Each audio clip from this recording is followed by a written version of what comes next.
दहरके में नरली माइनर में पानी चोरी जो सिलसिलो शुरू थी वियो आहे। आबादगारनि जो चवण आहे त फुटीअ जी बिजाई शुरू थींदे ई मुंड जे आबादगारनि हेवी लिफ्टर ऐं ट्रैक्टर हणी गैर कानूनी कायम कयल मोगन ज़रिए पानी चोरी कयो पियो वञे, जंहिं करे टेल जे आबादगारनि ताईं पानी नथो पहुचे। आबादगारनि इल्ज़ाम हणंदे चयो त दारोगो अता मोहम्मद जिस्कानी मुंड जे आबादगारनि खां पैसा वठी पानी चोरी कराए रहियो आहे। हुननि चयो त रेती रोड रेलवे ट्रैक ताईं अटकल 25 पाइप विछाया विया आहिनि। साईं हर 6 महीने का पोइ ये मोगा असांजा सेज थियनि था।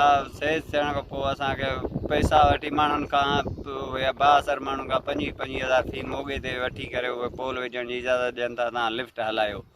उन्हनि जो इहो रोज़गार बणियो आहे। इहे रिश्वत वठी करे लखें रुपया असांखां माण्हुनि खां वञनि था।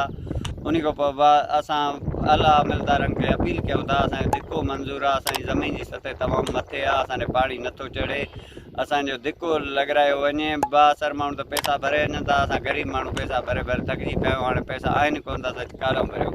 असां आला अमलदारनि खे अपील कयूं था त SDO ऐं दारोगो जे ख़िलाफ़ु एक्शन खयो वञे, जेको पैसा वठी माण्हुनि खे लिफ्ट हलाइण जी इजाज़त ॾिए थो। आबादगारनि चयो त असां पाणीअ जा पाइप विछाइण वक़्तु SDO इरिगेशन खे दाह ॾिनी हुई, पर हुन असांजी ॻाल्हि ॿुधी अणॿुधी करे छॾी। टेल जे आबादगारनि मुतालबो कयो त पाणी चोरी रोके गैर कानूनी तौर ठहियल वाटर ख़त्म कराया वञनि। ॿी सूरत में पुछड़ीअ जा आबादगार सख़्त एहतिजाज कंदा। विज़िट कयो अवामी आवाज़ मीडिया ग्रुप जी वेबसाइट awamiawaz.pk।